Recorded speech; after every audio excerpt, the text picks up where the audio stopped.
Hey guys, are you a keen footballer or soccer player, or maybe you know someone who is? By watching this video, you will learn what the most common injuries in football are, and I'll give you 3 to 5 exercises that you can do to prevent each of them. So g'day guys, my name is Alex, I am a sports physiotherapist and I work with professional athletes. We all know there is nothing worse than being injured and being unable to play, so this is why I put together this list. It's a comprehensive list of exercises for each of the major injuries that are the most common ones in football and how we can therefore prevent them from happening. So guys, in football, lower limb injuries, specifically from the hips down, are the most common body area injured. You're more than 17 times likely to get a lower limb injury than any other part of the body, but just 6 of these injuries have been shown to account for more than 50% of all injury absence from playing football. So if you get one of these injuries, on average, you're going to miss between 2 to 4 weeks of playing.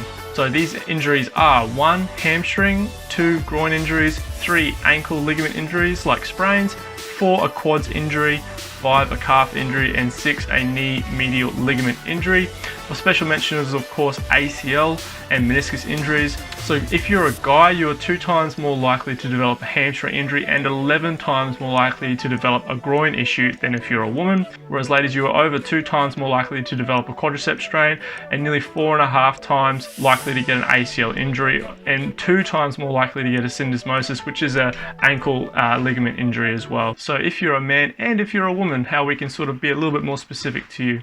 However, please consider your previous injury history. For example, if you're a guy but you've had an ACL injury in the past, that should be a pretty big focus for these exercises that you choose, even though it's more common in girls. And women, if you suffer from groin pain, make sure you consider having these exercises that would help with groin pain in your program as well, despite the fact it's mostly seen in the male football players. So here is my all-inclusive football injury prevention exercise list for guys. Girls are coming up soon. So these exercises are really important for guys because it takes into consideration that you're more likely to get certain types of injuries, and quite specifically hamstrings is right up there for guys. So we want to make sure we're doing Nordic hamstring curls. These are a great knee-based hamstring exercise, but we also want to have good hip-based hamstring exercise, which is why we're going to include a single leg RDL. The single leg RDL is also good because it is a balanced exercise. It's got that control element that is also important for preventing hamstring strains. You want to have good control around your hip.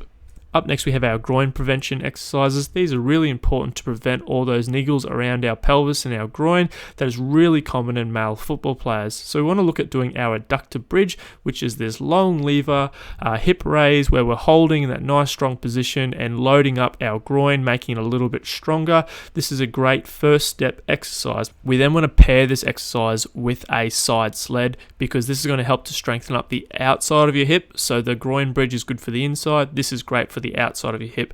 It's a really neat exercise because you can really add extra weight and load onto the sled. It's really important that you add this in for your groin prevention.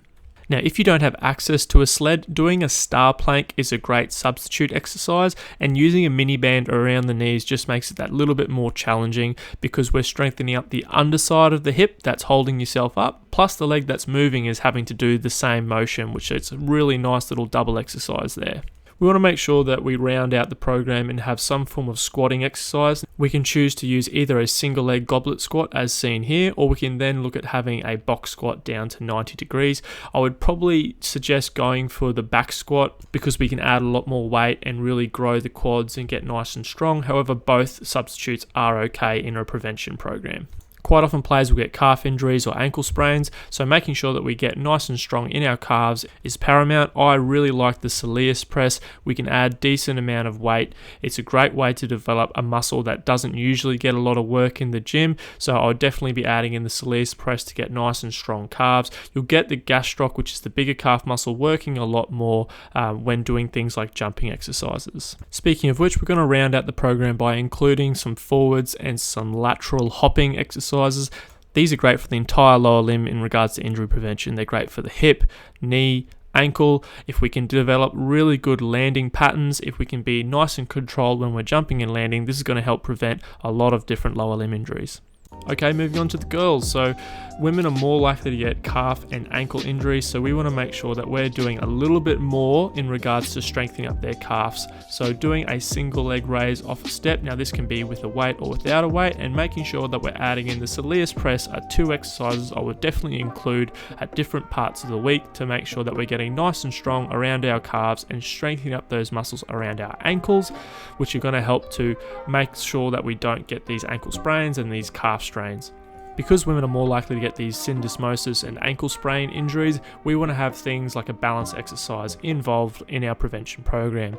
This is a great exercise to get better balance around our ankle and develop good mechanics or good habits when it comes to using our ankle, using our knees, and using our hips. This is also a really good exercise for knee injuries like ACL and MCL injuries, so I definitely encourage something like this in your prevention program.